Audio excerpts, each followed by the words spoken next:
welcome everybody to our special Christmas episode for SINless. We put together something a little special here. I hope you enjoy it. The players have no idea what they're about to get into. I'm really excited about that. Enjoy the ride. It's going to be fun and a great homage to my favorite Christmas movie. I watch this every year on Christmas Eve, and it's not Christmas unless I watch this movie. So, with that all out of the way, let's get started and jump right into it. Congratulations, you guys. You've all been called together by management. Big thumbs up all around. You are going to be the lucky participants in taking part in the Christmas festivities. They have specific outfits that have been pulled aside for you for Santa and his two elves to hand out the Christmas bonuses this year. You can decide amongst yourselves who gets to be Santa Claus and who gets to be the elves. But before we get too far into that, maybe we should meet who are lucky participants of the wage Christmas bonuses. We'll just go right around. You can do a brief description of what your character is, and you're here at, just for more backstory, you're here at the rented out floors of the MCT building downtown in Seattle. It's in the upper floors. You're in the upper 30th floor range. You're on the 30th floor where the party is happening. There's fancy waiters, hors d'oeuvre trays, champagne, big Christmas tree, lights, the whole shindig. Corporate managers and slightly higher middle management to maybe the lucky few that are trying to claw their way in are all here celebrating, and you've been nominated by your team lead to take part in this and hand out the Christmas bonuses. So let's go ahead and go around. We'll start with Rain. Go ahead, Rain. Alrighty, yeah. Rain's looking uncomfortable in all her combat wear. You know, she's part of the high threat response department, and she's got a tiny little glass of champagne in her hands, trying not to crush it with her augmented limbs. She's kind of looking around. Just clearly doesn't fit in and looks awkward. Everybody's in nice suits. They're all dressed up. Exactly. The only security that you saw was on the way in at the base of the tower, and everything else is supposed to have been cleared out for the party to make it look fancy. Yeah. She does have a suit jacket on, but she's torn the sleeves off. Fantastic. Blitzen, go ahead. So Blitzen sometimes goes by Blitz. Real tall, big troll, probably sitting in the corner, sitting in a chair that's too small. She's just there, sitting, chilling, looking around, really not wanting to be working the Christmas detail, but just waiting, hoping that she's not going to break the chair, because of course there's no troll chairs around, because why would there be troll chairs in this super fancy event? Gotta go to HR. Yeah. Somebody's going to get a worded email about this. Yeah, these are not good working conditions. And finally, we have Eddie Sparks. So Eddie Sparks is in a rented suit, something that's a little bit nicer, but it definitely matches his a little bit more punkish style. All of his tattoos are switched over to represent the corporation. So like you'll see like the Doc Wagon on his hand. He has his hair pulled back, and he has kept himself clean shaven. He is probably walking around schmoozing, just moving from like management group here to management group there, just schmoozing it up, kind of trying to get names without dropping names, finding out more things about other people. Typical stuff. Trying to claw his way into maybe middle management. No, more of he likes to just be that schmoozer. Like he wants to have that name. So if he's like, oh yeah, I know so-and-so. Gotcha. He wants to be on the list. Yeah. He doesn't want to be management. He just wants to know the guy that knows the CEO, so he can be like, oh yeah, no, I know the CEO. Okay. Well, your team leader that put you up to this pulls the three of you out away from the rest of the guests in the party after you had a minute to enjoy the snacks, take in the high life, and he pulls you back down a hallway into a conference room where there are 3 boxes labeled Elf 1, Elf 2, and Santa. All right, here are the suits. You decide who you want amongst the 3 of you. I got to get back out there. Really important stuff going on. But when you've got it all together, just come on and head on out, and we'll get the bag that's placed in a different room that's got the bonus information on it. Really, it's just congratulations, like certificate things, so you don't have to worry about somebody walking off with it.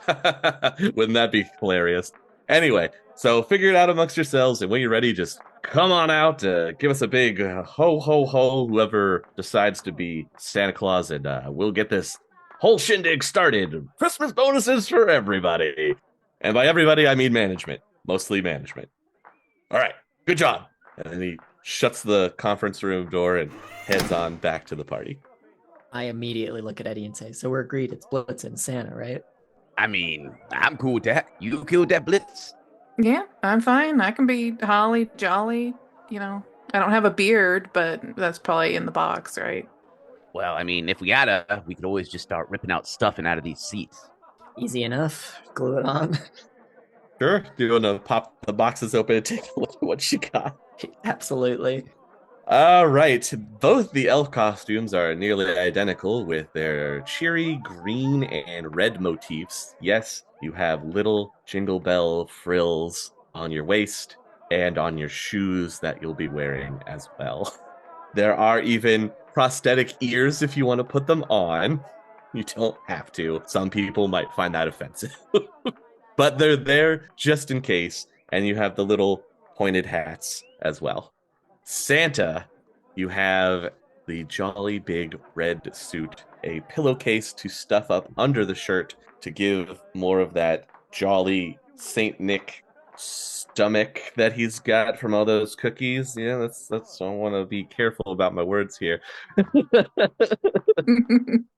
And there is a fluffy beard. It looks honestly like this stuff was bought from a local mall and just shipped over here really quickly. The elf suits for Rain and Eddie will be a little tight in that if you flex at all, you're probably going to rip out of them. The Santa suit for Blitzen is just not going to work. Your arms, as you try and put them through the jacket, will just start ripping the seams because of how big you are. This is clearly not made for a troll.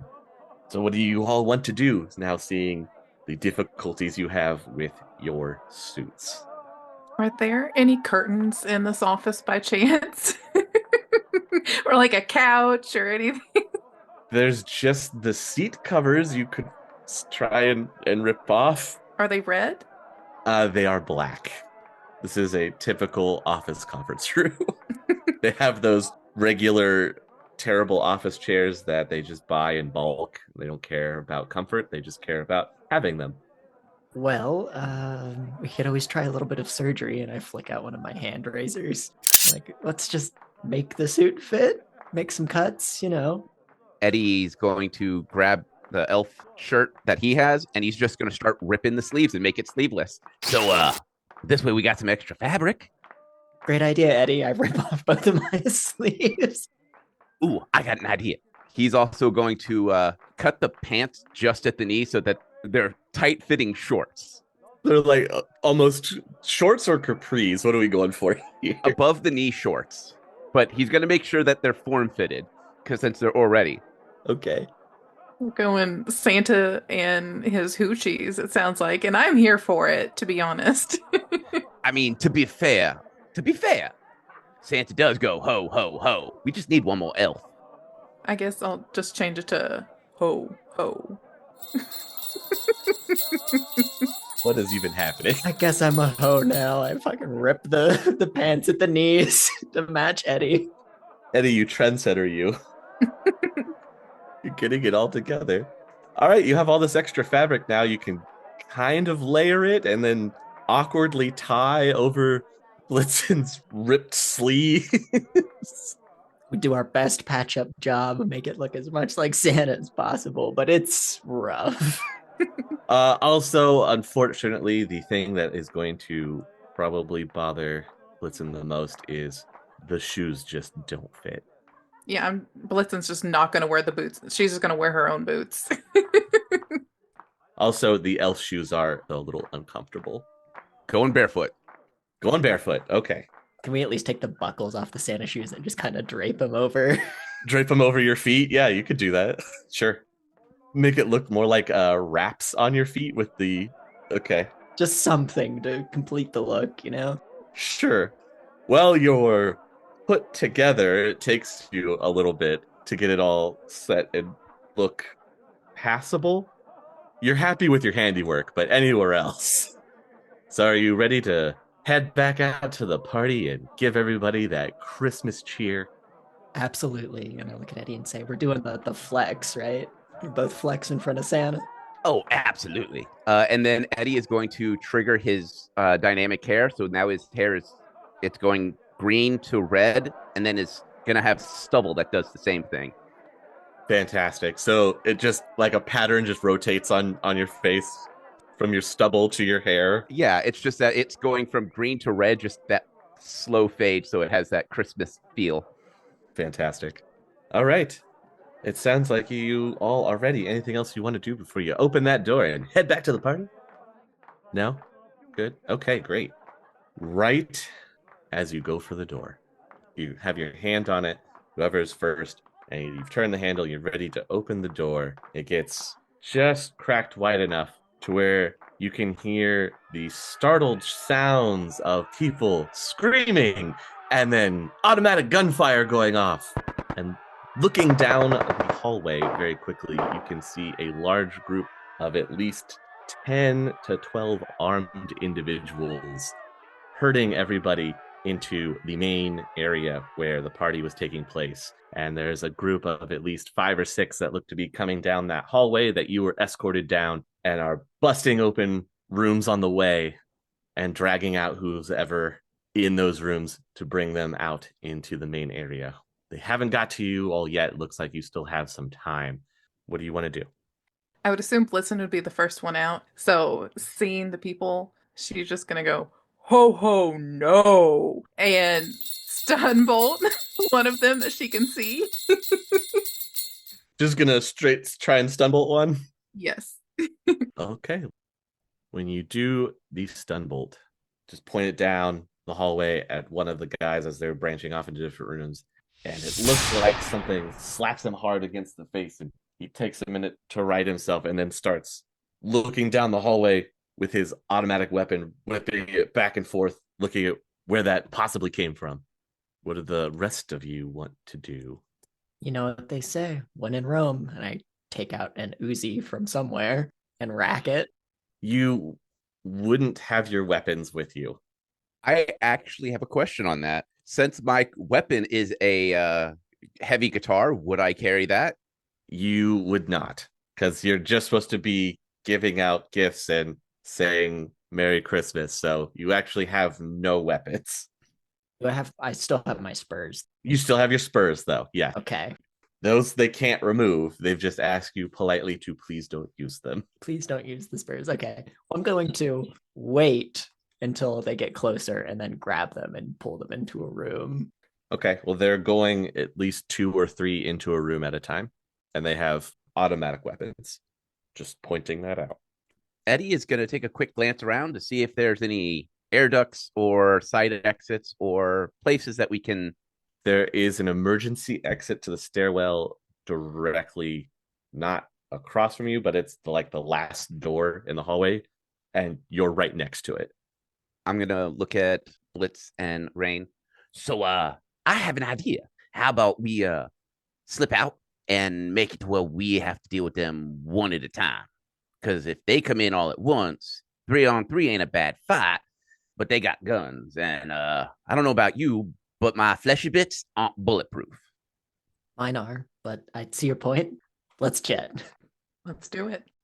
So while you wait for them to pop into an adjacent room and you hear screaming, a few more gunshots into the ceiling, more screaming. This gives you an opportunity where you dive across the hallway and make it into the emergency exit into the stairwell. Where are you going? Up or down? Not like we have much choice. Up? Works for me. Up it is. How high up would you like to go? Because you're on the 30th floor. It goes all the way up to technically the 36th floor is the roof. All the way up to 35? Sure. Okay. So if you run all the way up to floor 35, this door is key code locked. You need to have the key code, or you need to have a way to bypass the mag lock that is on the door. Would we have like security codes, like key cards? Normally, for the areas that you work in, this is not one of them. This is labeled specifically on the door, no entry. That's all it says in big red letters, is no entry. I has an idea. Roof and AC duct. I mean, it works in the tridios. Does work in the trids. I don't know if we can get I had to point at Blitzen, that guy in there with us. I'll try to shuffle down the AC ductwork tonight. And we'll try to make it work. Just think really slippery thoughts. Small thoughts. Think small thoughts. All right, going for the roof. Yep. You can get to the roof as you open the access door to be able to get out onto the roof. Oddly enough, the lock on this door has already been kind of dismantled. It allows you to get in. Up on the roof, you can see a VTOL taking off, leaving. And there's a small group of guys that are in the elevator as doors are closing. Should we cut that elevator cord? Yes. Yes, we should. With what? And how are you opening the elevator doors? So many questions already. Can Blitzen try to brute strength it open? You can always try and brute strength things open. I'll help. Okay, you want to try? Go ahead. I'm I gonna won't look stop for you. I'm gonna look for something that we can wedge between the door panels and get leverage. So with the cyber arms of Rain and the brute strength of Blitzen, you can wedge open the elevator doors. You can pry them open. It takes some doing. As Eddie finally comes back with, we'll say, you have a fire axe. Well, I mean, it's an axe. It's still usable for something. So, go for the cords. Go for the cords. Eddie is going to kind of position himself where he is closer to the ground, using one foot to hold one side open, his back on the other, so that Rain can use her cyber spurs. To try to cut the cords? I was just gonna use a plot point to have like an old pair of like maintenance, bolt cutters there. Maintenance bolt cutters? They're just inside the elevator? Yeah, somebody left in the last elevator maintenance. Sure, if you want to use a plot point. I'll do it. Okay. Get a tool for the job, Uh-huh. Start hacking at the wires. So by the time you're cutting through one of the cables, the elevator will have stopped a few floors down. You'll hear it and be able to see it stop. But you've cut one cord. If you want to keep going. Yeah, I do. No escape route for these guys. So you just want to take the rest of the time cutting the rest of the cords, and the elevator just flies down the shaft and crushes on the bottom floor. Yes. Okay. That's one problem dealt with, guys. If that was even a problem. I don't know. I'm, a little wine drunk, and we're having fun now. Fantastic. Well, you're on the roof. Go down to floor 34? Because 35 didn't work? Unless we can just, I don't know, shimmy down the elevator shaft without plummeting to our own death. I mean, shouldn't there be like a access stair or like ladder on the inside for them to work? It's still difficult. It's not easy. I was gonna say, what floor did the elevator look like it stopped on? Looked like the elevator stopped on floor 31. Then to floor 31 we go. I'm bringing this fire axe with me. Yes, bring the fire axe. All right, you have a fire axe. Bring the bolt cutters just in case. Of course, just in case I need to remove a finger. Rusted bolt cutters, a fire axe, and a can-do attitude. Dressed as dollar store Santa and elves. And his hose, please. Oh, please! I'm so sorry. I stand corrected. So back in the stairwell down to floor 31, you can open the door if you want. It goes into the management offices. So this is where some of the corporate higher ups offices are. And inside, you can hear raised voices, like somebody's having an argument almost. Can I use my audio analyzer to hear what's going on? Like, can I pinpoint and lock in on the conversation? I want to try to eavesdrop on what's being said. So inside one of the offices, you can hear raised voices and shouting back and forth.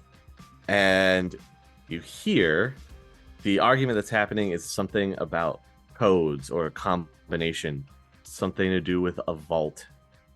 And somebody saying, I don't have those. They change daily. I don't have access to that. That you want somebody higher up in the corporate food chain. That's not me. And then you have another voice that just says, I'm going to count to 3. There will not be a 4. 1. I don't have the codes. I don't know what's going on. I can't help you. 2. I'm serious.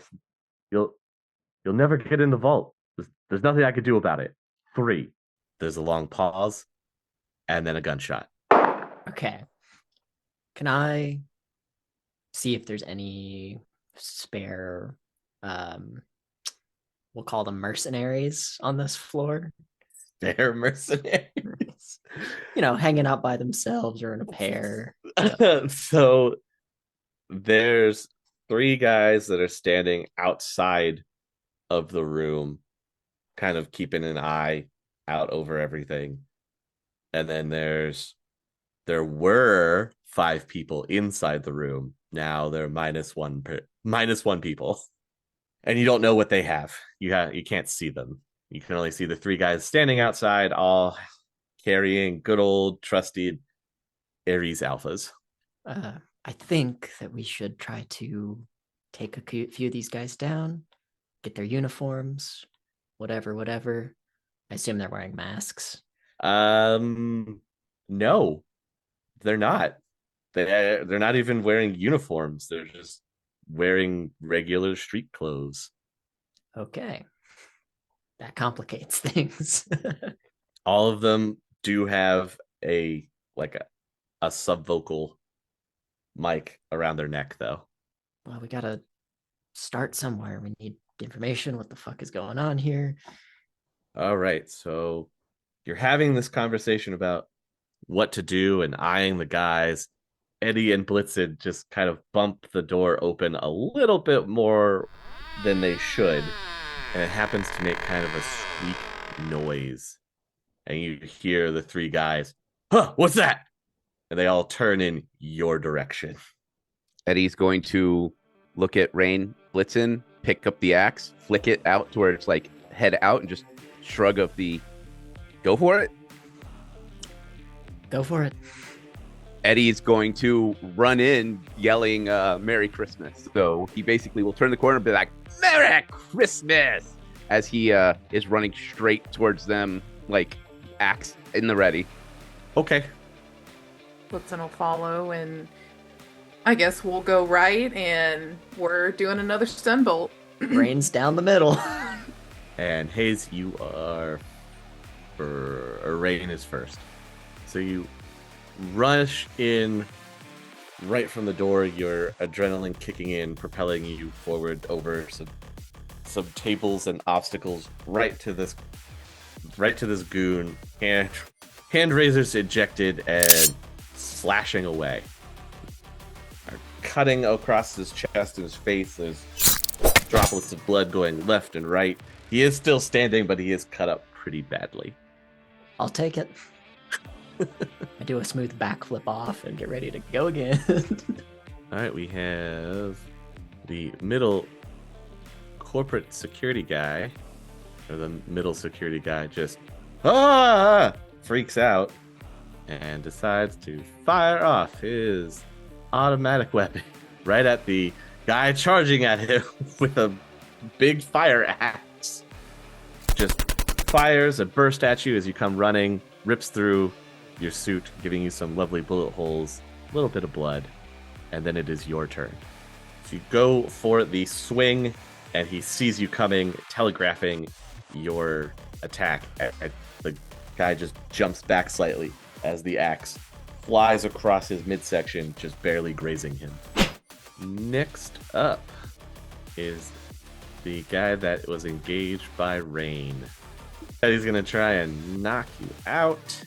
He goes to hit you with a stun baton, letting the automatic weapon fall to his... like it's strapped onto his chest, so it just falls, and he whips out the stun baton to try to hit you with it. He makes contact, but he doesn't quite have a good enough grip, and so as he hits you, it's like he throws it to the ground as well, off to the side, so disarming himself in the process. Meanwhile, good old last guy sees his buddy almost get hit by an axe, goes, no! Runs up to help his buddy. Yeah, runs up, hits you dead on with that baton, just smacks you across the back with it. You get a big stun shock. And now we go to good old Blitzen. You are the last of the combat. You see your friends engaged, and there's automatic gunfire and shock sticks. You're gonna find out the claw's in effect. And gonna stun bolt the one that had just hit Eddie.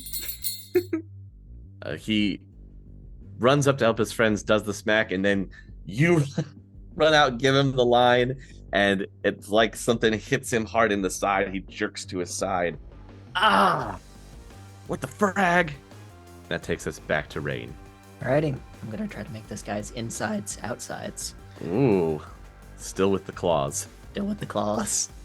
All right, well, you succeed on your statement of turning his insides to his outsides with a continued flurry of flashes, almost like you are just going berserker barrage into as cuts and more cuts and blood and he crumples to the ground in a blood, like a red soaked heap.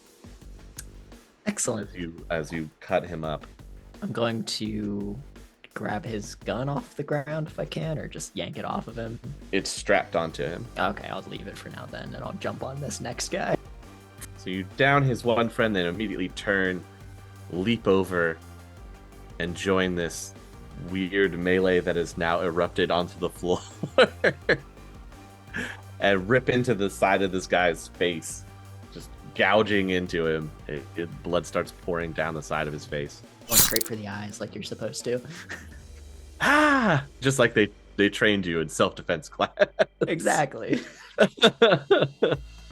Well, he is not happy and tries to step back, switch his targets. You're clearly crazy bigger threat, and doing so, he pops out his Ares pistol, fires and misses.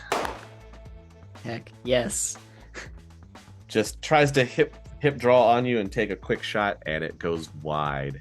It's his buddy behind me. It's the corpse behind him. Eddie, we're back to you. Eddie is going to glare at the guy that just shocked him, but then runs towards the guy with the actual pistol out and is going to try to give him a nice axe to the face. Again, leaping forward, trying to catch the guard off balance as he missed the shot. Just not enough. The axe swings at him, and with the stun that you're dealing with and all the damage you've taken so far, as you put everything into this swing, it ends up stuck right into the wall.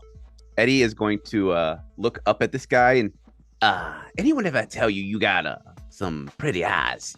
Those eyes are mine. I already called him.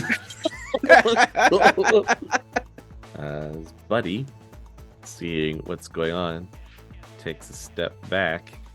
He targets Rain, pulling up his automatic rifle and letting a burst fly. Ouch. You guys are definitely really hurt. All right, Blitzen, it's to you. All right. There's only two left. Betwixt Rain and Eddie, who looks the most hurt? Let's take a look. That's pretty bad. I think we're both pretty bad. They're both bad, but in different ways. Eddie's is more stun, whereas Rain is bleeding a lot more. It's mostly oil. There's still blood in there somewhere. Well, it's only one, but I would like to use a shadow lamp to go heal on Rain. Okay. As those bullet holes start to seal themselves up, the bullets still inside. We'll get those removed later. It's fine. It's more important to stop the bleeding right now. They're just little Christmas gifts. Oh, Christmas gifts. Wow. All right. Rain, back to you. Alrighty, I have one button to push. I'm gonna push it.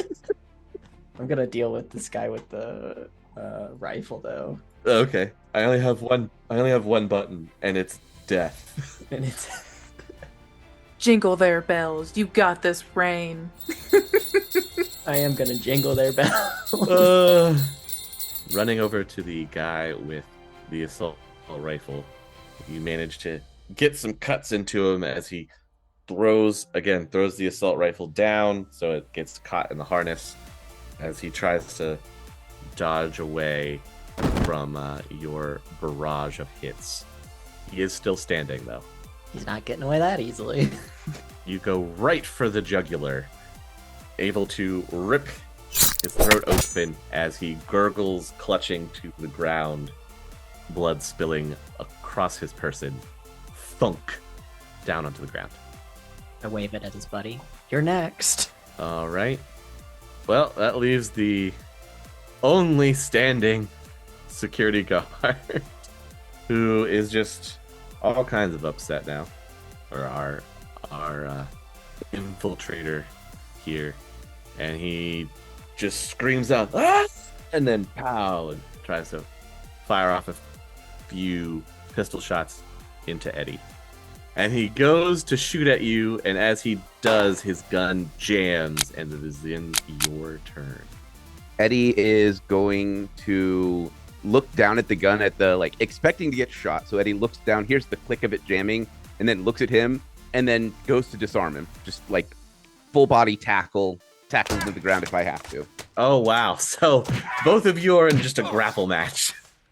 That's what happened. He goes to shoot at you, there's the jam, and now you go to tackle him, and he grabs onto you, and you're both just kind of wrestling around. And then Blitzen, it'll be your turn. All right, Blitzen's gonna walk up and try to be like, "Here, let me help," and just goes to punch him to, finish it off. All right, so you ran up into this brawl that's happening where they're wrestling on the floor with each other, and you just clock this guy's head into the floor, and you watch it snap off of it. There's a nice crack noise that happens. You just bounce his head off the floor. Big crack. He looks very dazed. All right, now that he's a reindeer in the headlights, what do you want to do with him? Point at a nearby room. Interrogate. Yeah, you can. You know what's great about this nearby room? There's 5 other guys that are getting ready to walk out of it because they heard all this gunfire. Just kidding. We're getting out of here. Remember that? Remember how there were 5 other guys in another room? Remember? I think Eddie's going to look at the rest of the team. So I say we grab what we can and then book the frack out of here. Yep, I agree. Eddie's going to grab the stun baton and take off running. Okay, grabs a stun baton. Got it. I want to grab a gun. Rain grabs a gun. I'm going to roll randomly on which gun you grab on your way out. Cool. You want evens or odds? Never tell me the odds. Okay. You are so lucky. I'll tell you what you got on the way. Blitzen, are you grabbing anything or are you just running with everybody? I'll grab the fire axe out of the wall and run. Yanks it out of the wall. All right. Are you running back to the emergency exit that you came from? Probably a bad idea. I don't know. Yeah. That's the only place we know. Dude, it is the place that you know you came from it. You could run out into the hallways here and maybe find another spot on this executive floor, but you don't know what else is out here.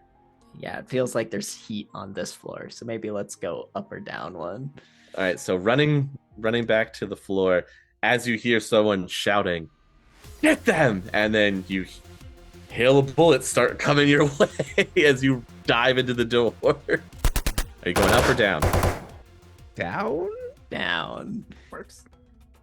All right, so we're on 31. So you're going back down where there were at least, 15 guys where they were hurting everybody into the main area where the party was going on.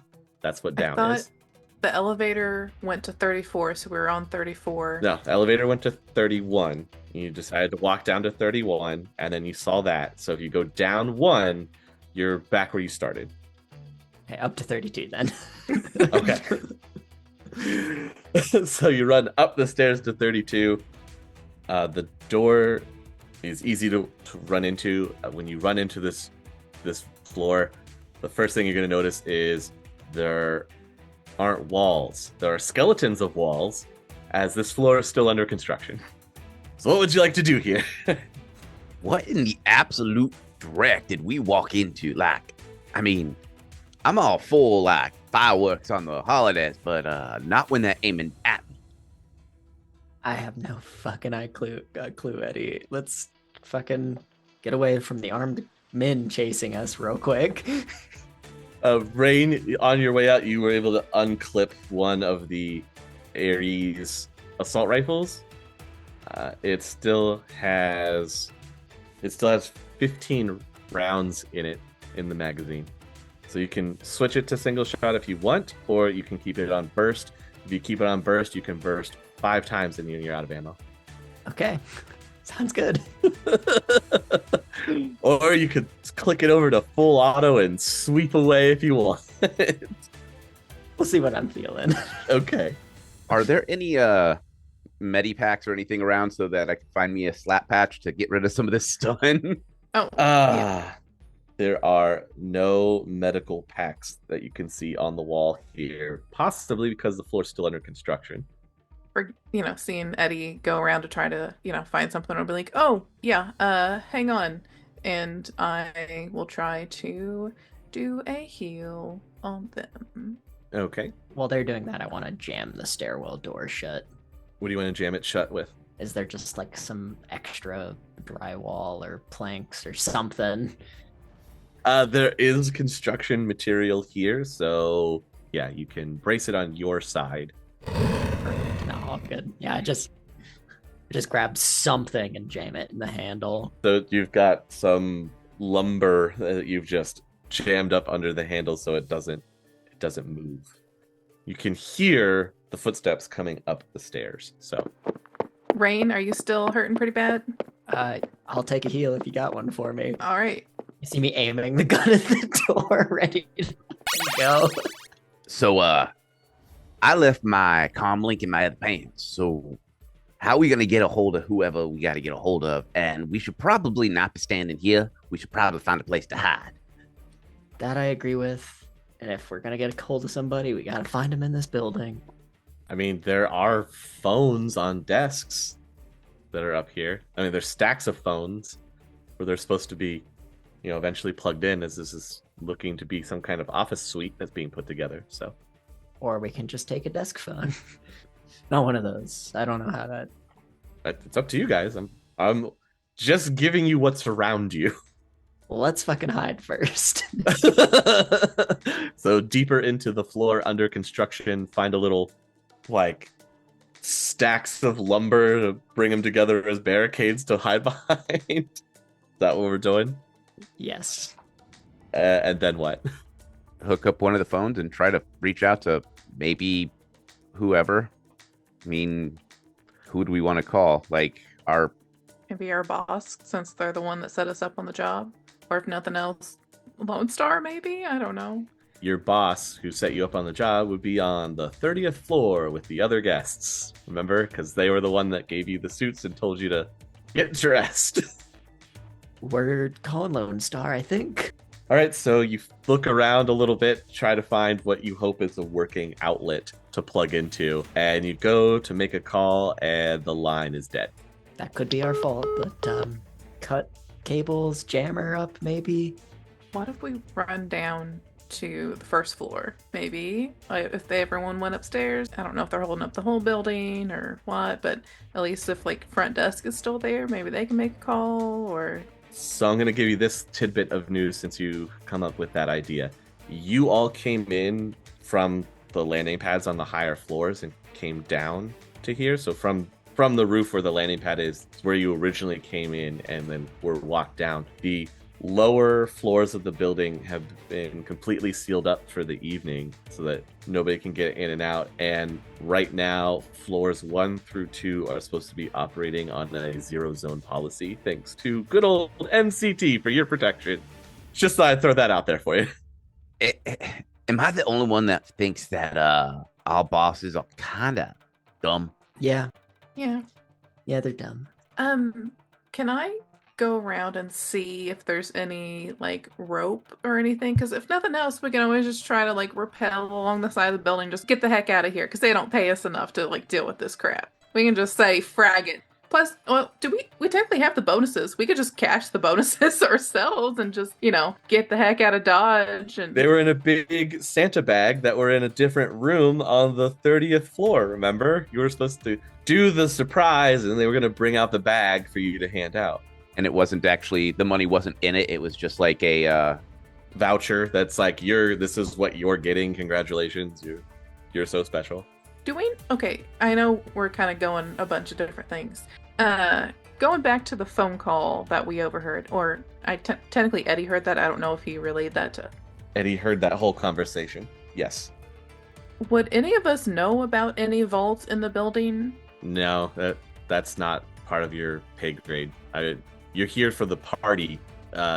You work out of some of the lower floors that are here, but you've never heard about a vault that's on the upper floors before. Let's be honest, it's probably that 35th floor, 34th floor that we couldn't get into. yeah.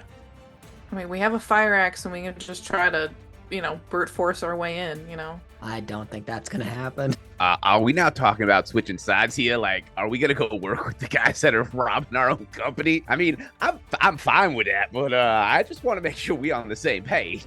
Well, I mean, I'm not saying that we do. I'm just saying, I guess if assets get moved around and removed, we were just doing our job. We end up down on the 30th floor in a room. We don't know what's going on.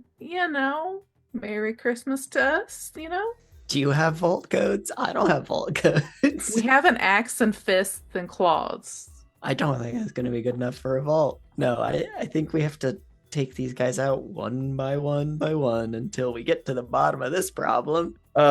As you are kind of hunkered down but are looking around, the one thing that could suffice as rope is there's a fire hose attached to the wall on one of those round.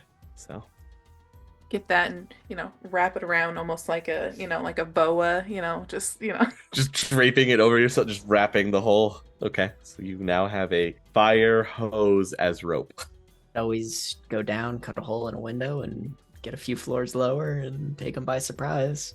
I've seen those tridios. That sounds pretty fragging awesome. That's what I'm saying.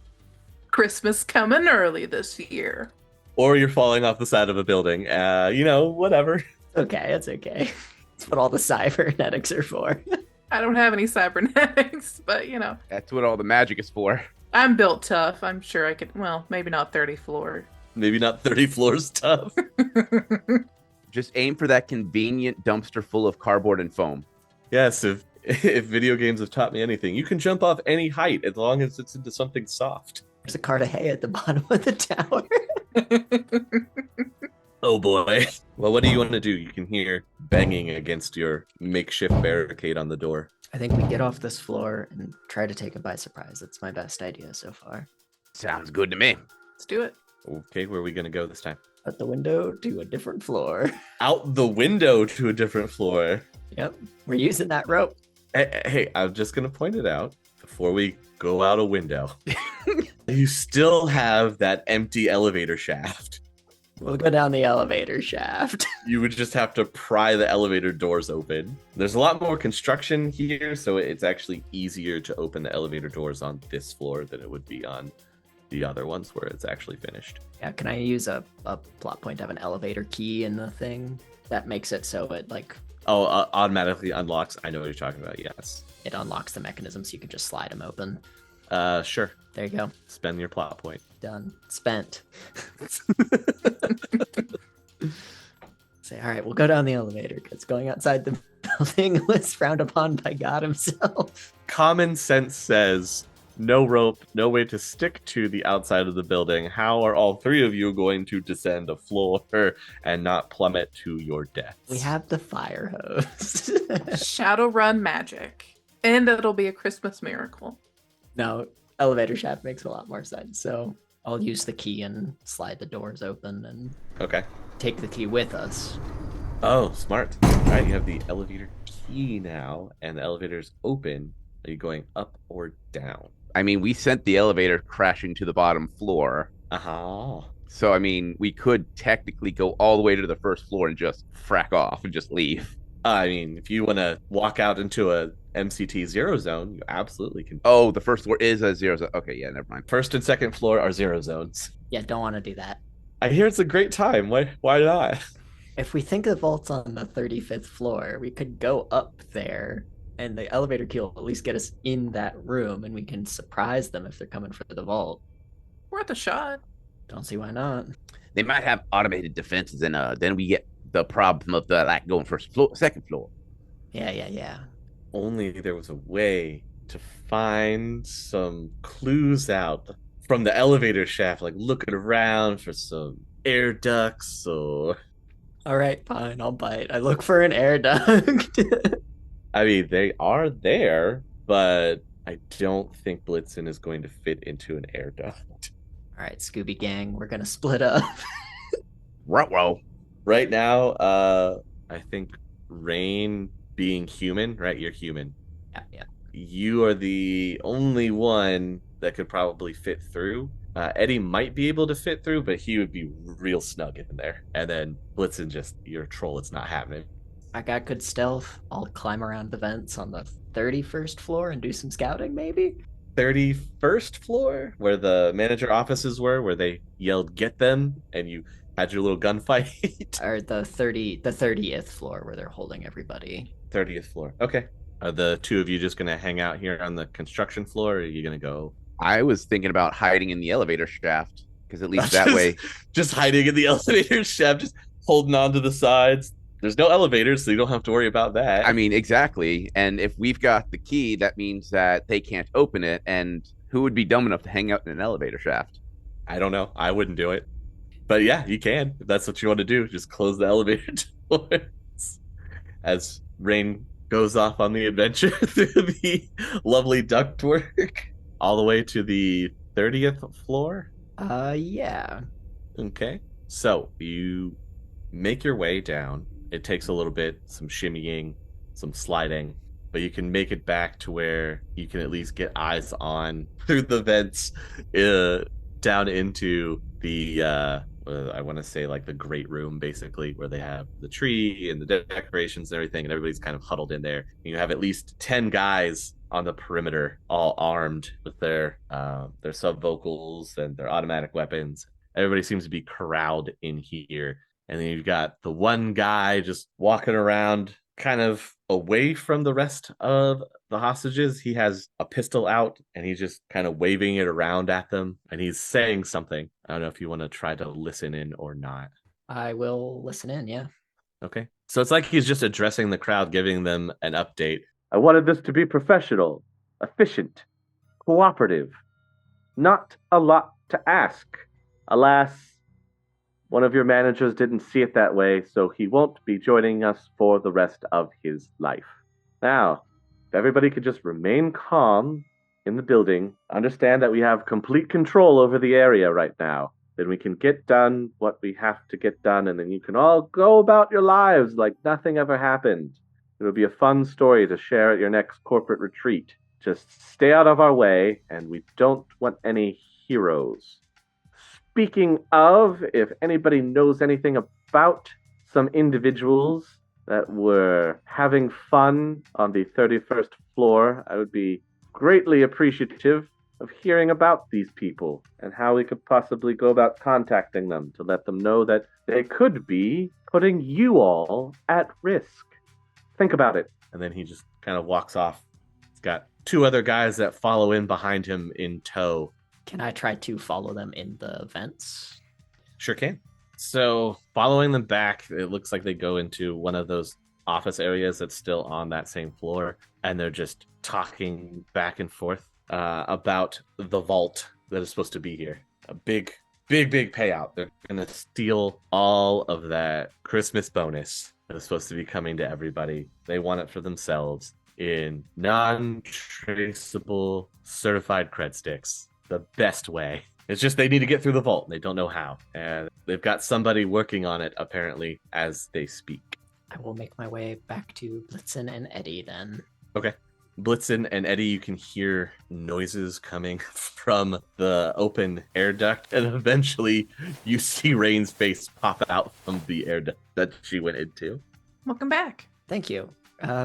News, lots of news. Let's see. So, they're gonna, if we pull anything, they might start killing people. That's fun. They have someone working on cracking the vault right now. Yeah, somebody named Lance might give him a visit up on the 35th floor. So the vault is on the 35th floor? Oh, I have no idea. I just assumed. That's what I got. They're here to steal your money. Well, not our money. We're not getting a bonus. Ill if we save this. Maybe. We'll get a pizza party. Yeah, you're right. Real quick, Mr. GM. Yes. I have astral combat. Does that mean that I can just in general go into the astral? Yeah, you can go into the astral whenever you want. You just might not want to do it while you're holding on to the side of an elevator shaft. I will point that out because your soul leaves your body, and so you kind of go limp, so you would fall down the elevator shaft. But yes, you can go into the astral whenever you want. You also have access to astral sight, where you can kind of blink and look at everybody around you in the astral to be able to see their auras and things like that, and spirits and what have you, without going fully into the astral and leaving your body. So there you go. Cool. So out of the elevator shaft. Because, I guess maybe like the tequila's kind of wearing off and I'm like, oh shit, this would have been really helpful for me to do a long time ago. So sorry, friends. And Blitzen is going to go into the astral. First, go up to the 35th floor, try to see what's going on up there, and then she'll make her way down. Just kind of peek out? Is that what we're doing from the elevator? Or you're just getting out of the elevator shaft on your construction floor and then zooming out to go look? Yes.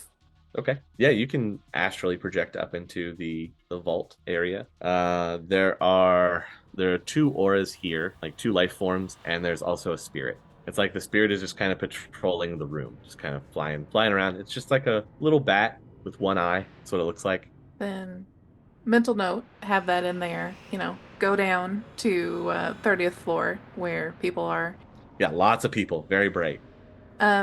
Try to go through and I know it's very bright, but try to identify like roughly if there's like rooms with less people in there. So everybody that was on the 30th floor there for the party, if they were back in any of the conference rooms, they've all been moved out onto the main floor. So everybody is there, and then you have the ring of armed guys around them. And then going back up, are there basically how many people are between the 30th floor up to where we are on the 34th?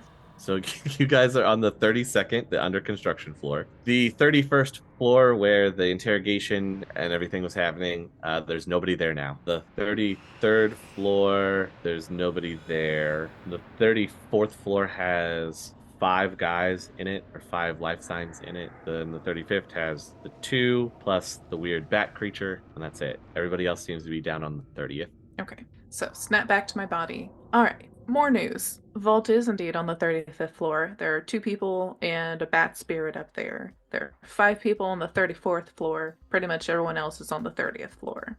So I don't know if we want to go up to 34, take out those 5, maybe get some of their gear. I could maybe try to take out the bat people or bat spirit upstairs. Don't know how we want to do that, but more information to share. I don't think we can take out 5 guys based on how those 3 guys went. Yeah, I'm actually curious. You said that they were trying to get a hold of us, right? They were asking about how to. Any of y'all have your comms? Do we? Well, you said that there were a couple floors that are empty. I mean, would it be possible? All your stuff is down on the conference room where you changed. Is where you left your comms and your armor, and Maybe we go get that. your guns aren't there, but your armor is there. Our armor, our comms. Your armor and comms are all on the 30th floor in that conference room where you were changing. Maybe I'll make a little vent adventure for that real quick. Is that what you want to do? I presume, can I haul everyone's just like a couple comm links? Yeah, a couple comm links and some armor jackets to wear. You could haul that back with you if you wanted to do that. Yeah, I'll do that. Okay, I'm not going to make a big thing about that. So you all can get your armor back. So everybody will have their full armor once more. I'm still going to rock the elf outfit underneath everything. Okay. We're not allowed to change out of this. Exactly. Blitzen's definitely still rocking the beard, yeah. All right, so we got our armor back, got our comm links. Anything on the comm link, like Eddie suggested. When you try to use your comm link, you're not getting a signal. There's got to be some kind of jamming that's going on somewhere. So this fragger wants to get a hold of us, but he's making it to where our comms don't work. So how the frack are we supposed to get a hold of him? Like what? Go up to one of the phones, hit *0 and like full page the whole building? I don't see why not. That's actually a great idea. You've never tried it, so Eddie is just going to facepalm. it was so simple. Why didn't I think of it before? Are there any phones on this floor that we know work? Or no? We have not tested any. You tried the desk phones that were set up or that were like stacked off to the side and tried to plug them in, and you weren't getting an outside line, but you haven't tried any internal phones. There are some that are hanging on walls. They're actually corded instead of cordless. Ooh. And most of them don't have any number pads to dial. It just has like a button to push for. That's what I was going to ask. So Eddie is going to look at the team. So should I all call the building and be like, hey, if you want to talk, pick up the red courtesy phone? Sounds good. What do you want to say over the call all buildings so you go over the PA system? Someone's up to snow good. Eddie is going to pick up the courtesy phone, hit the intercom button. Hey, you guys that have the files, I hear you want to talk. So, why don't we chat? Pick up the courtesy phone, give it a ring. I'll answer.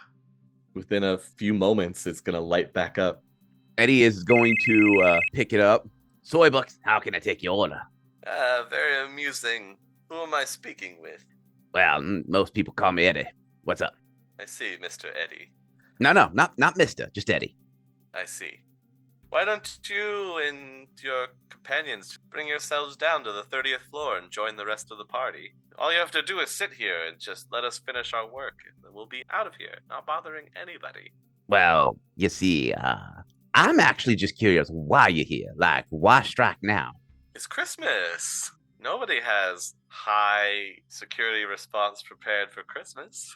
That's actually pretty smart. So, what's in it for us just going and, following suit with what you want? I don't have my men to continue to hunt you. They have orders to kill you. Why? We haven't done nothing wrong. I mean, I've sworn an axe a couple of times.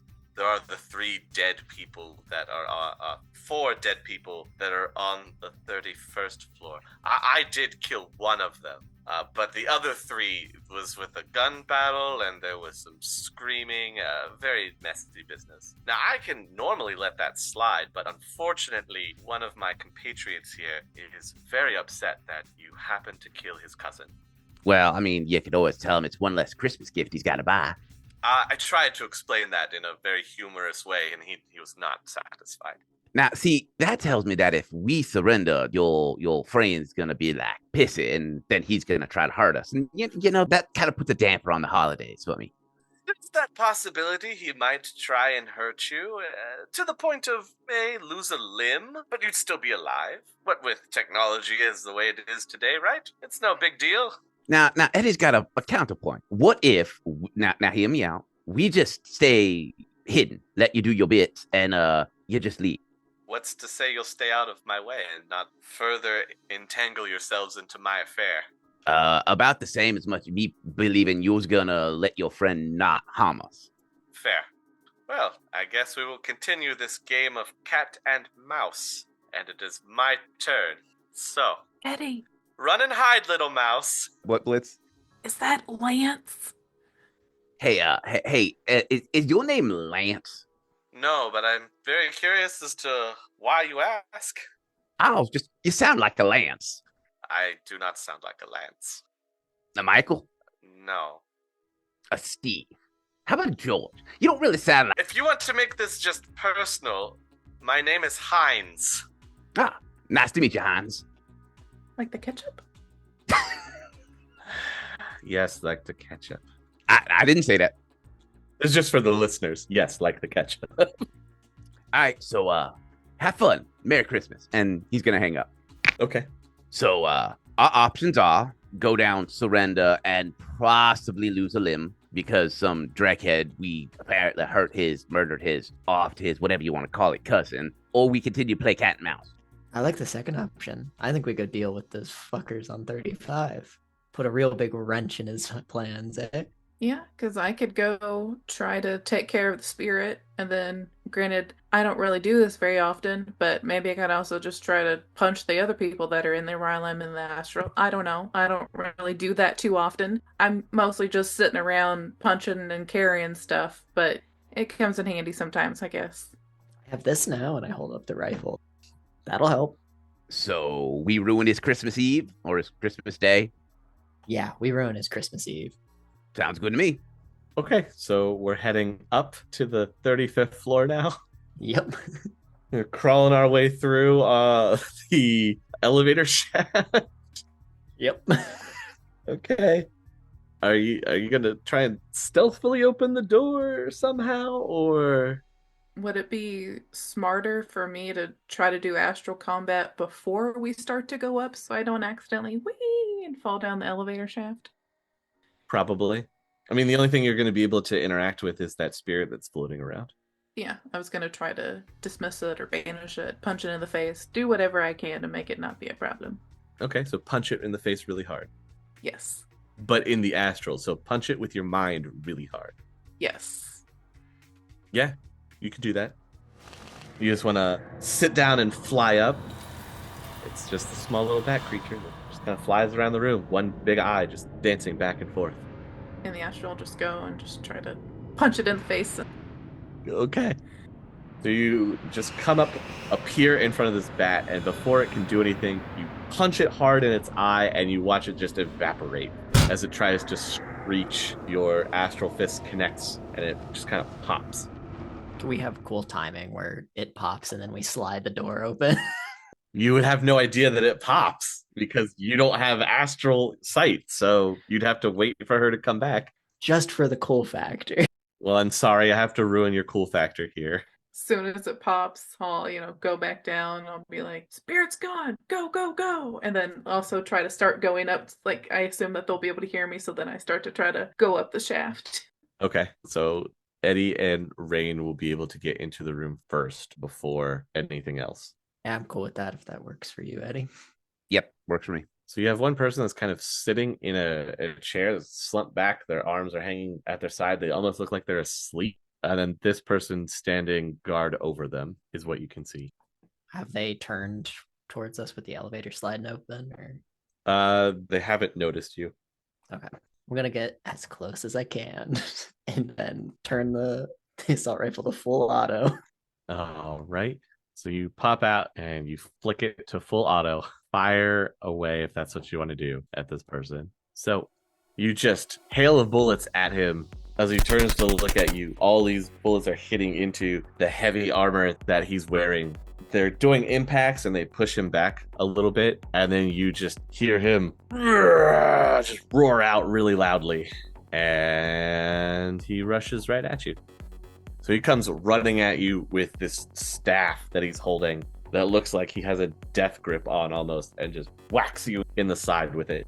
You're able to take the hit, but it does feel like you're being hit really hard. I went straight through all my armor. Eddie's turn.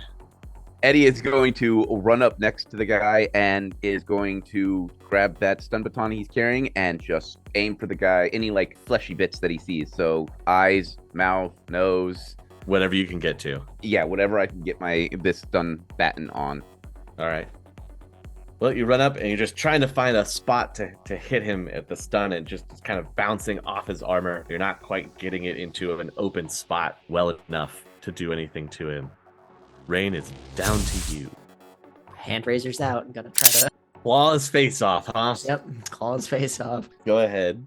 The razor's just trying to slash out again, trying to find the open space in his armor. Just nothing.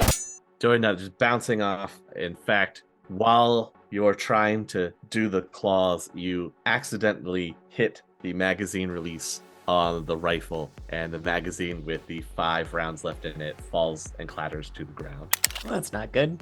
I'm gonna make my second attack. Probably not good, but go ahead. I hear it hit the ground and go, uh-oh. Just hear it clatter. Now you're able to tear into some of his armor.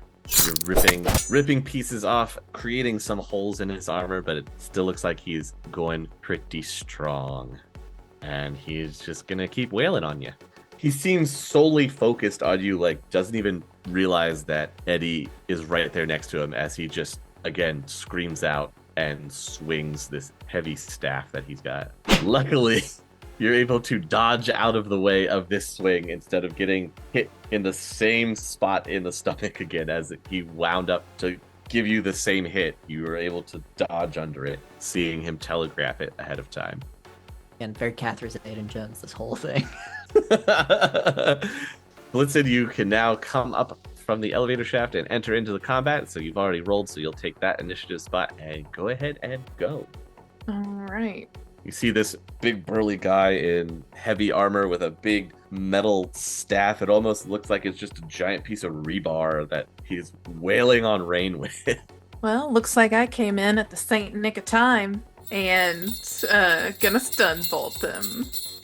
Blitzen comes in, hitting him with the stun bolt, and you see this guy's head just kind of jerk back like he gets kicked hard in the face, and it just comes back down, the eyes still burning with hate and wanton destruction, zeroed in on Ray. I shouldn't have picked a fight with you. We are on to Eddie. The other person that is laying unconscious, how far away are they? Could I make it in a quick run? Yeah, you can make it in a quick run. And then my next question is, the stun baton that I grabbed, is it the one that has the prongs in the front, or is it where the electrical is wrapped around the body? It's prod. Okay.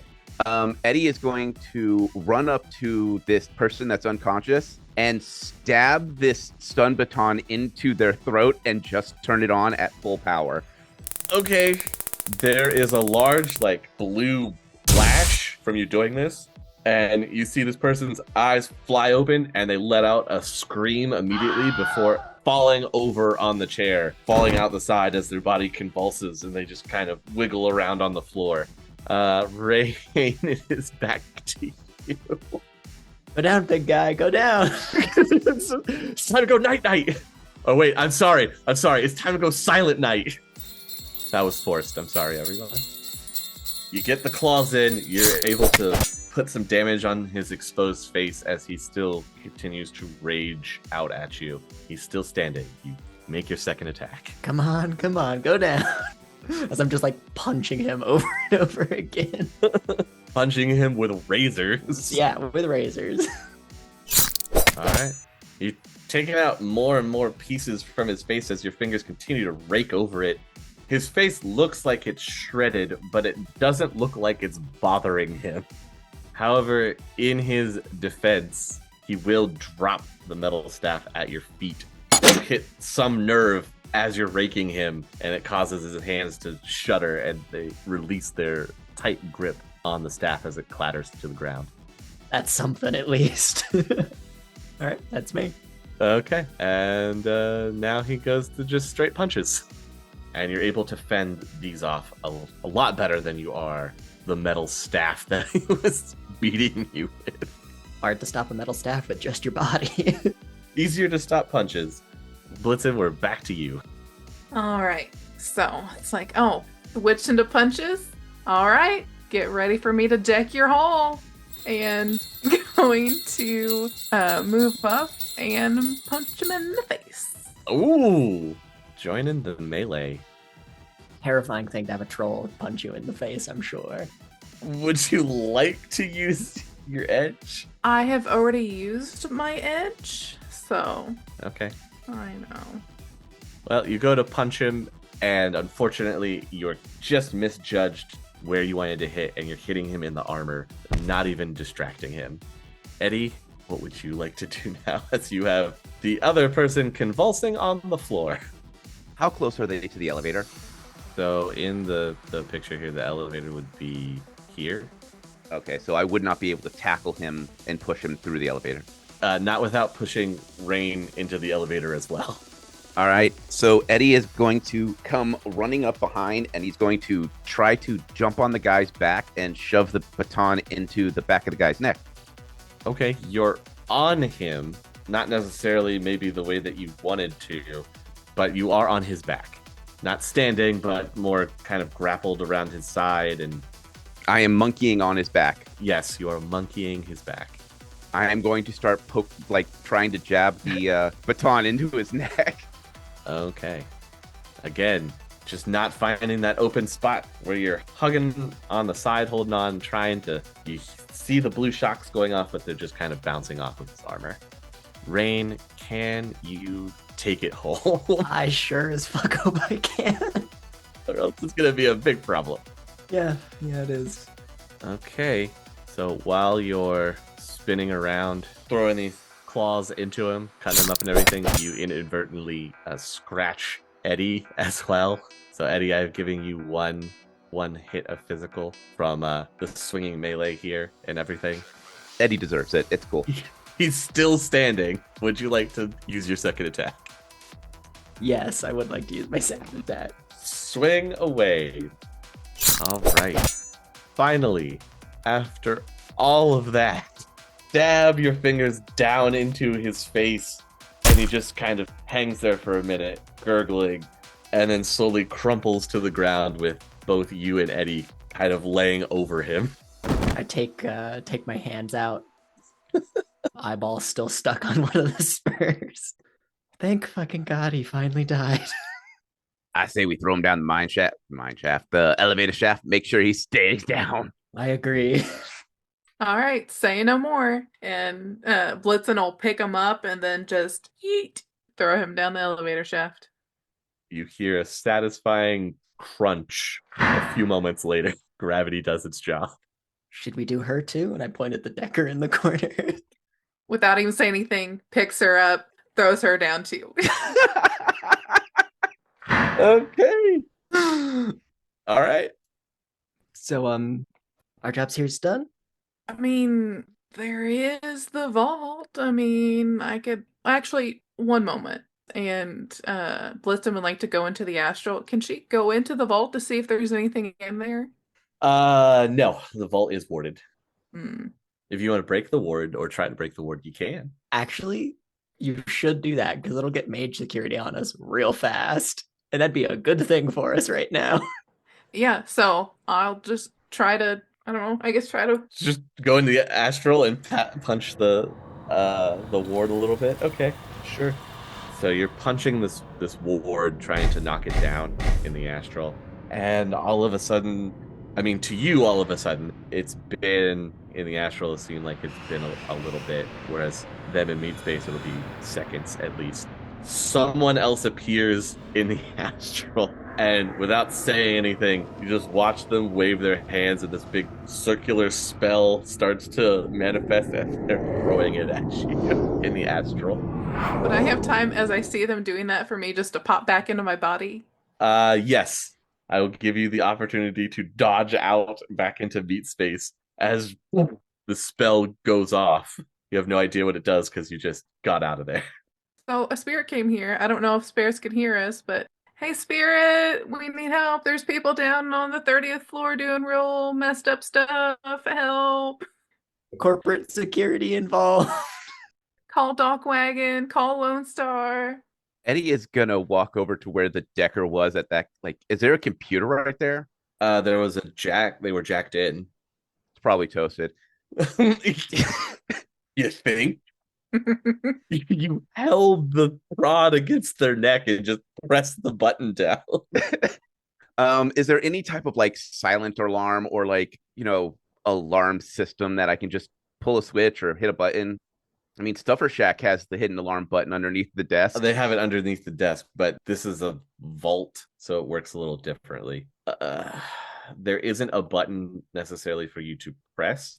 If you want, you could try and mess with the vault yourself. Is there a fire alarm switch? There is a fire alarm on this floor, yes. I'm just going to walk over and just pull the fire alarm. I'm also going to pick up the big metal stick.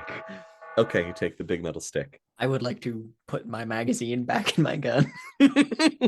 As Eddie's doing that, can I spend a plot point? I don't know if I have a plot point, but if I have one to spend, that I try to open the vault. I assume it's a big spinny door, and it just happens to pop open. Sorry, you want to spend your last plot point to open up, like you spin the vault door and it just opens. The revolving door spins around. That's what you want for your last plot point. Unless the group is like, nah, dog. It's up to you guys. It's your plot point. This is objectively hilarious. So yeah, let's do it. We're spending it, baby. I'm fine with it. All right, sure. The locks disengage and you hear the turning of the door as it like rotates around and slowly opens. Peek in. Is there anything in there? Yeah.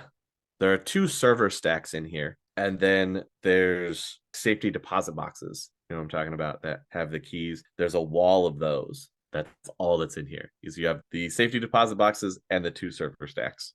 So we're taking the servers? Well, remember, they were under the impression that there would be loads of uncertified cred sticks in here. There aren't. Is there one of the wall phones up here? Because we could always just call them and be like, hey, we did the stuff that your people couldn't do. We're in the vault. There's no cred sticks in here. You guys suck. Yeah, there's a wall phone. You could call down, see. Yeah, Blitzen will pick up the phone and, try to call. It'll ring a couple times and... Hello? These the flies in my ointment? I don't know what that means, but you were totally wrong. There's no cred sticks up here. Like, we're in the vault. There's no cred sticks. That's exactly what somebody trying to steal them from me would say. I make minimum wage. I don't get paid enough to deal with your crap. I'm not even probably going to get overtime for this. So just surrender. Why would I surrender to someone that's just trying to steal Christmas? That's not gonna happen. But there's nothing in here. Like the 2 people and the weird bat with one eye that you had up here, if you had them up here, they're not here anymore. So, just like there's nothing up here. You're making this extra difficult when it didn't need to be. I mean, you're the one that came in here and tried to make stuff be all weird and try to make some money when there's no money up here, so. I don't believe you? So, I'll send my men up to check for me. Just wait there. Really? You want more of your men to get killed? Really? Don't you just want to go home and take a nap? Like, you really seem like you need a nap. Just, really? You want to kill more of your people? That's not very holly jolly of you. You kind of hear him shouting something over, like he's trying to hold his hand over the phone. Yo, yes, they're on the vault. Yes, get some men up there quickly. Kill them. All right, I'm sending some people up to check. You just wait right there. Okay, thank you. Happy holidays. Hangs up the phone. All right. Let's do schnozzle. Is there any booze or anything flammable? In the vault? No. No, I just meant on this floor in general. I didn't know what else is up. I actually have an idea that's kind of horrendous, but I hope it works. I love horrendous ideas. Please, Rain, please. Hit me. Is there a fire sprinkler system? Yes, there is. Okay. Well, not inside the vault, but in the room. Yeah, there's a fire suppressant system. Yes. I want to smash one of those out so it starts sprinkling and then rip a wire out of the wall and just dangle it in the water. Where are the rest of you going to be? Just standing inside the vault? I guess. I'm going into the elevator shaft. Okay, Eddie's going to the elevator shaft while Rain smacks a sprinkler off, causing water to start pouring out onto the floor from this and some of the other sprinklers to set off. And then you're going to reach into the wall and pull out some wires. Yeah, just find like an outlet or something and just high voltage. I'll use my last plot point for this. Oh, wait, we don't have any left. We don't have any more. You used they're all mine now. Server. Oh, there you go. Take a line from the server Server, okay. because it should be high voltage and dangle it in the water. Yeah. Blitzen, what are you doing while? I'll be in the vault and just trying to shear, like, muscle open some of the, like the. Oh, safety deposit boxes? Yeah, just to be like, is there anything interesting in here? All right. I will say that you can try and open at least 3. Oh, don't get any. Rude. You're trying really hard. It's just that you can't quite get your fingers around enough to get enough of a grip to try to rip them open. I need to get some of those, like, razor claw things that Rain has. That'd be really cool. Just rip Rain's hand off really quick. You're not using this, right? When I'm done my dirty business, I'm going in the elevator with Eddie. All right, I guess we're going to the elevator, so. Everybody's going to the elevator as the floor electrifies. I'm going to spend a plot point in benefit for you guys. That Eddie, as you're running back to the elevator shaft, as you see what Rain is doing, before she drops the live wire onto the wet floor, you kind of kick at a small comlink that's still active. That looked like it was part of the deckers that, when they were convulsing, shook out of their head. I'm going to grab the comlink and flick it on to see what's going on in it. It's silent at first, and then you just get someone's voice on the other end. It doesn't sound like the guy you've been talking to on the intercom phone. It's someone else's voice. Lance, check in. Lance, check in. I never heard Lance speak, so did the big guy ever say anything? Other than, no. I am going to attempt to roll my con and do the whole, like, lower my voice the best I can to sound like him, like, try to approximate his voice. All right, what do you want to say? Hey, boss, Lance is deep down. How can I help? We're on to phase 3. Repeat, we're on to phase 3. Yeah, what do you mean? I just had to deal with some guys and took a couple hits to the head. Uh-huh. Lance, what was the color of the day? Green. This comlink has been compromised. We'll cease communications at this point. Good luck with whatever you're doing, whoever you are. Stay out of my way. Is this comm still active to call out? Like, does it sound like it? Or does it just go straight dead? It's just goes straight dead. It sounds like it was just working internally. I'm going to pocket the comlink. Okay. And then slip into the elevator shaft. Once everyone's in, I'm going to shut and secure it with the key and stand off to the side where the concrete is, so I'm not right in front of the doors. To hear the shouts of people as they get electrocuted as they step in. Yep. You'll hear 1 or 2 screams, and then random gunfire goes off in the room. Where are you all going? Should we go pay Hines a visit? That works. It's up to you. Hines is possibly still on the 30th floor, or at least the last place that you know he was there, because that's where you just called down to. You have no idea how many guys he sent up to try to get you just now, but you know that a bulk of his force is on the 30th floor with the hostages.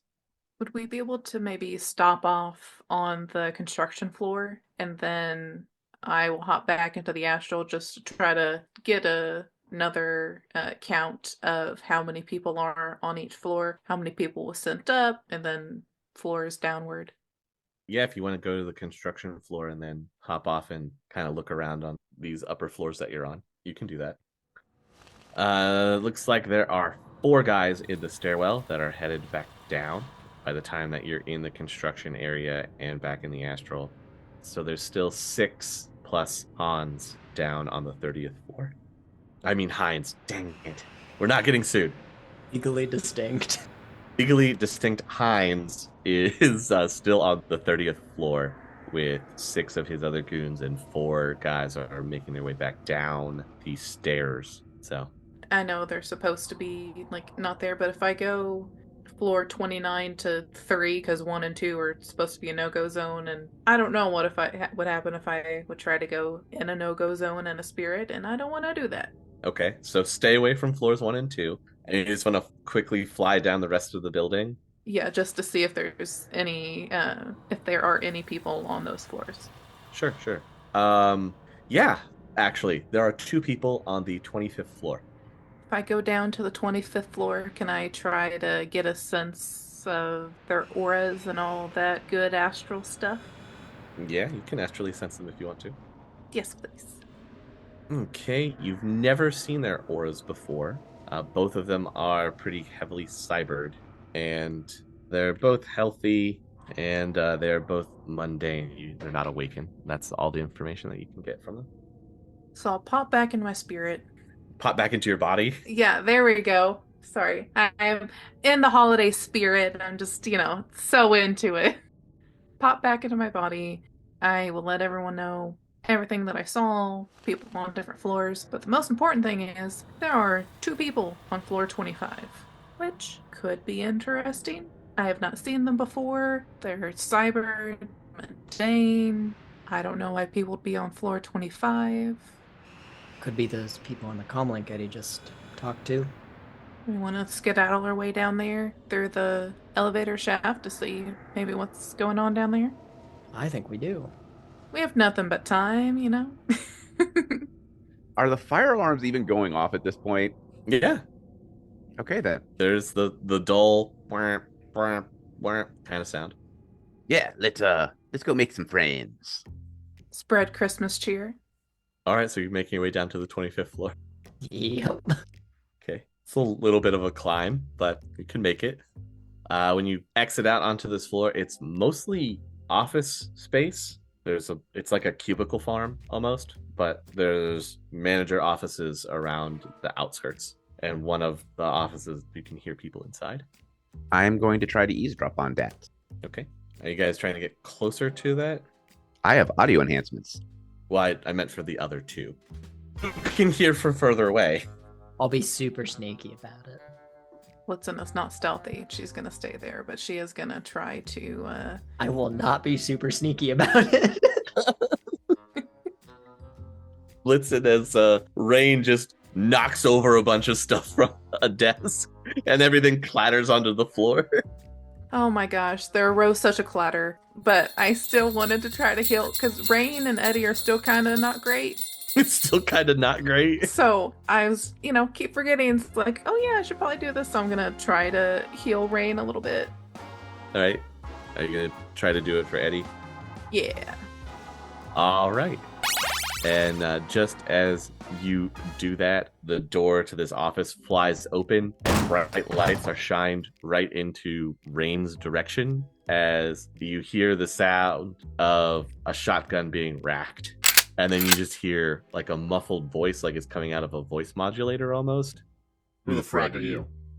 I work on this floor. I'm that cubicle over there. I was just coming down to get some, some stuff from my desk before the holidays. I think maybe you should leave and go back to the party. I think we both know that party is not happening right now. Then I think you should just forget about what you're seeing down here, and we'll both go our separate ways. Can you get us out of the building? Why would I want to get you out of the building? Mutually assured destruction and all that. And I bluff, and I'm going to rack the... Oh, you're gonna cock the rifle? Yeah. Okay. So you give him the line of mutually assured destruction. Clack, clack, clack. Trying to get it to the rack, right? The distorted voice just kind of laughs a little bit.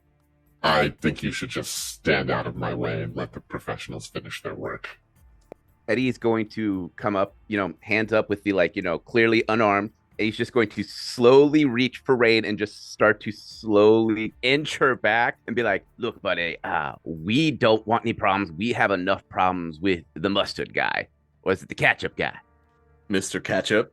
Yeah, we got enough problem with him. So if you're not with him, we ain't got no beef. Are you the idiots that just set off the fire alarm? Nah, man. Their guys kicked in the door. It tripped the alarms. I mean, this place is badly wired. Uh-huh. They're silent for a minute. Fine. I told you we shouldn't have hired that guy. He doesn't know what he's doing. They're just having this conversation, the two people. It doesn't matter now. We should get out of here before anything heavy shows up. And then they're going to move to the elevator that you just climb through, like keeping the lights and weapons pointed in your direction, or one of them is, and the other moves forward. And they go to press the button, and it just clicks. And then they turn around. Both of them turn their lights off, so the blinding bright lights aren't in your face. One of them lifts up like a mask on their heavy armor that they're wearing, and you can see this grizzled woman's face on the underside. What did you fraggers do? Well, I mean, that's kind of a loaded question. So, So much tonight. it has been just a amazing Christmas for people that enjoy chaos, shall we say. But where would you like to start? Where's the elevator? First floor. I'm gonna ask this, and I already can tell that I'm going to hate the answer. Is it going to come up from the first floor? Blitzen's gonna just slowly put the bolt cutters behind her back. Now, eventually, I mean, it might take 6 to 8 weeks, depending on repair teams and the materials required and things like that. You just see her slowly close her eyes and kind of just rub the bridge of her nose. It's fragging amateur hour, I swear. If it makes you feel any better, the vault's open. I don't care. That was for something else. That doesn't involve me. So, okay, we're just gonna pass out Christmas bonuses to people that honestly don't need the Nuyen because they already have too much. And then stuff went all crazy. What the frag are y'all doing? I'm not paid to tell you what we're doing. You're just in the way of it, apparently. Well, how do we know if we're in the way if we don't know what the heck you're doing anyway? She gestures towards the elevator. Your elevator repair? I don't know what the gesture means. You destroyed the elevator. Now we have to climb it. Technically, gravity destroyed the elevator. We just removed the rope. Yes. Therefore, you caused it, right? I mean, cause and effect. If y'all didn't do this plan, it would still be working because it wouldn't have had to be broken. Actually, I don't think it was them. I think it's the catch-up guy that kind of started the whole problem. So it really, he kind of broke the elevator in his own way. It's fine. Everything's fine. It's all fine. It's fine. Open the elevator doors. Thank you. Are you actually going to rip them open? Or are you going to use your key? Yeah, we have the key. Yeah, All right. Are you going to actually open them for her? sure. Okay. I can't deal with any more problems tonight. So you can go and handle Mr. Ketchup. You go ahead and tell him that New Year's is ready. Just pick up any phone, any way to contact him, and tell him New Year's is ready. Who's New Year's? It doesn't matter who New Year's is. I think this is one of those just tell them and they won't shoot us. Just tell him New Year's is ready, and make sure that you're on the roof, and you can take care of it from there. Okay, chummers? Now, we're going to go up. Give us a few minutes to get up there before you make that lovely call. Then we'll be out of your hair. You'll be doing whatever it is that you need to do. Being Christmas hose. Oh my Lord. Give Eddie a high five. Right. Just stay out of my way. You understand? Eddie is going to take a solid 3 steps back. So clearly. She shoulders the large, clearly custom assault rifle that she's carrying, and then begins climbing the elevator shaft as the other guy just shoves the shotgun into a magnetic lock on his lower back and starts to do the same thing. Did they leave anything in the office that they were in by the chance? Do you want to go in there? I don't know. No, I was about to just ask if we wanted to go up to a different floor, but you can go ahead and go first. I mean, do a little peeksy peek to see if there's anything in the office. There's usually what you would find in management's office. Their matrix access, computer, phone, desk, drawers. Doesn't look like anything's been disturbed. Do we want to call Lone Star since they're the phone? Or do we just want to go with the plan of say New Year's is ready and then go up to the roof? I kind of like the idea of just going up to the roof, then making the call, and then we're already up there. I agree. I'll take the phone anyway, though. Taking the phone and then making your way back up. We're going to give them enough time to get up there, and Okay. You think you give them enough time to get up there, and then you start going up yourselves? Correct. Okay. You'll get up to the roof in time to see both of them standing at the edge of like one of the helipads or VTOL touchdown pads. Right? They're standing at the edge of the pad, and they'll both look back in your direction, seeing you come up out of the elevator shaft. And you just see her kind of look at you for a minute, and then she takes her hand up to her head, gives you a kind of a mock salute, and you watch both of them dive backwards off of the platform. I mean, if you're going to go, at least you look stylish doing it. Eddie is going to grab a wall phone and hit the all call button. Okay. The term they said to use was that New Year's was ready. Mm-hmm. So Eddie is going to Test, 1, 2. So New Year's is ready. and then just hang up. What are you guys going to do after that? Can I hide above the doors so I can? Hide above the door? Can I go to like where they jumped off the side and like see if they're just like hanging off the side, if they're still free falling? Sure, you want to run over and take a look? Yes, please. As you get over onto the side, you see both of them are still kind of falling a little bit, and then you watch both their arms shoot out as wingsuits deploy from their suits, and they start gliding off into downtown. If I was playing B, I'd be so mad at you right now. That's what I wanted you to be. This was specifically put together like that for you guys that had played in that episode. I want you to know that. I did that just for you all. Did you say New Year's is ready? Rain is hiding above the door? I'm going to hide on like the side of the door so like you don't see me right when you come out. Okay, you're at the side of the door, and then Blitzen is over at the landing pad, wanting to see if they turn to street pizza. At that same time, from the door, 3 guys come rushing out towards the landing pad, and they kind of skid to a halt when they don't see anything there. So, Rain and Eddie, you guys have a surprise action that you can take here, and Blitzen, you just see 3 people staring at you with blank faces. Ho, ho, ho! Because you're still dressed as Santa. I mean, there's really only one thing to do, right? What do you do? Blat, blat, blat. All right, you're firing at one of them? Yeah. Yeah, just one of them. Which one? Let's go with the middle one, because that's always a good choice. Okay, so you wait, take aim, fire the last of your burst, pretty much, and just obliterate this guy. You just fill him full of holes, and Blitzen, since he's facing you, you see the expression on his face kind of get confused as he doesn't know what's happening, as he then just falls flat forward. I give Blitzen a thumbs up from the roof, like above the door. This guy, who looks like he's an ex-soldier or something, just screams out, "You killed my cousin!" and then rushes you. As he's running at you, he's firing his pistol. These shots just kind of hitting against your dermal plating, clinking, but still denting in as he's rushing closer to you. And then, Blitzen, it's your turn.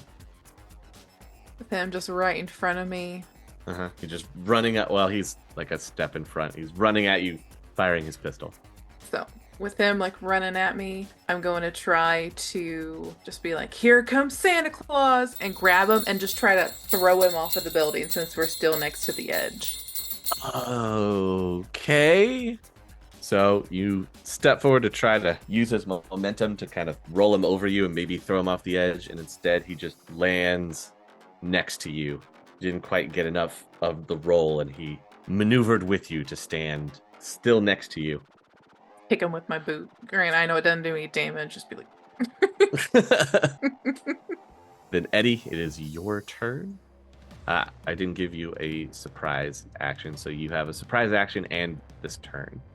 All right, so I'm going to move up behind the other person, and with the staff that I stole from the crazy berserker guy, I'm just going to try to swing at this this person. Like I want to try to knock them to the ground. Okay. So try for more of like the aiming for the back of the legs type thing. Uh-huh. Oh, you hit them in the back of the legs. They go down on to one knee. And then you still have one other action other than the surprise. Then as they kind of crumple down, Eddie's going to do the whole like wind up like he's getting ready to swing a golf club. Okay. We're going to drive this one home. They are prepared for your attack, and as you swing up at them like a golf club, they roll away. And it's right there. Hey, get back here. I ain't done with you. Then, Rain, it's your turn. Alrighty. I'm going to jump off where I am on this little, like, subroof thing, yeah. And straight onto this person laying on the floor by Eddie. Just rush them. Yep, just rush him. Okay. And start clawing. So then I started stabbing. I got the claws, okay? What's the matter, Red? I'm just going to stand here practicing my stabs. That's what I feel like is happening. Correct. All right, gets claws into their face. They're trying to put their hands up on the floor, trying to defend their face as you're clawing at them. And you know what's coming? The second claw. More claws. All right, second claws really digs into them, and again, you're doing great at going for people's jugulars tonight, and you just rip through it. Hooray! Clutch at their throat as they gurgle and then fall over onto the helipad. Done. Then I look back up at Blitzen. The soldier guy still there, still screaming at Blitzen, firing their pistol, trying to pump rounds into this troll. Finally, some blood as Blitzen kind of gets grazed by the bullet, but it's enough to put like a mark close to their neck, just like it scraped by. No one makes me bleed my own blood. Well, it's your turn after that. Alright, it's not gonna be a blue Christmas, it's gonna be a red Christmas this year. And then goes to try to like put her hand on him, like we'll go like chest and stun bolt him. I'll just hold your hand like right up against his chest and just fire point blank. Yes. Go right ahead. Definitely knocks him back a pace as your palm is right there on his chest, and this just force just looks like somebody kicked him in the solar plexus, and it forces him back a step away from you. Your cousin was on the naughty list. And so are you. Eddie? Eddie's gonna make his way up to the guy, and he's going to try to jab the staff between his legs to make him trip. Okay. All right. He's hopping over the staff as you try to knock it through his legs to make him trip. Still standing. This guy is agile, like a cat. All right, Rain. Let me guess. Run and stab him. Now, you see, I'm gonna run and drop kick him off the side of the building. Oh, run. Drop kick, no hope of recovery. No hope of recovery. If I miss, I miss. Okay. The drop kick wins as you firmly plant both feet into him and knocks him off the platform. And you watch him slow-mo do the arm swing and the kick as he just falls off the side of the tower. Yes. I was expecting it. That's a wrap. Just before we wrap up, as you all are standing on the landing pads, in swoops one VTOL and one helicopter. They're going to land on separate landing pads. And out comes good old corporate security of MCT, who quickly rounds you up and has you come downstairs with them to try to unfrag this entire evening. I think this is the only time anyone's ever been happy to see MCT ever. Probably. And they aren't just putting guns to you right away. And with that, I think we are good to wrap up for this evening. Thank you guys for this wonderful holiday special that was totally not ripped off from a movie. Don't know what you're talking about. Don't know what you're talking about. Legally distinct. Thank you for joining us. We hope that you had a great time on our Christmas special. Thanks for tuning in to another episode of SINless.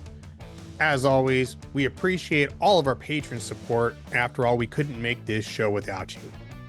So a big thank you to the Rogue 404, an absolute Dreckstorm of a podcast, Tim, Tommy, Michael, Flatty1 Gaming, Manic, Sander, Winter, Jim, the musician, Shadow Dagger, Oliver, Ancient Relic, What the Dice, Dat Booty, Techno Druid, Con 9000, MS, Travis, Asthma Admiral, Miz, Joseph, Big Spoon, QM1 De Leon, Devix, Dylan, Dimitri Wacha Wacha, and Shakalaka. Thank you all so much for supporting us and helping us to keep the bills paid so we can keep making the show that you love. Thank you all again. Let us know how you feel about the new season in the comments section or head on over to our Discord. Let us know what you think there. Till the next episode, have a good one, chummers. The Topps Company Inc. has sole ownership of the names, logo, artwork, marks, photographs, sound, audio, video, and or any proprietary materials used in connection with the game Shadowrun. The Topps Company Inc. is granted permission to Critical Hits to use such names, logos, artwork, photographs, sound, audio, video, and or any proprietary materials for promotional and informational purposes on its website, but does not endorse and is not affiliated with Critical Hits in any official capacity whatsoever.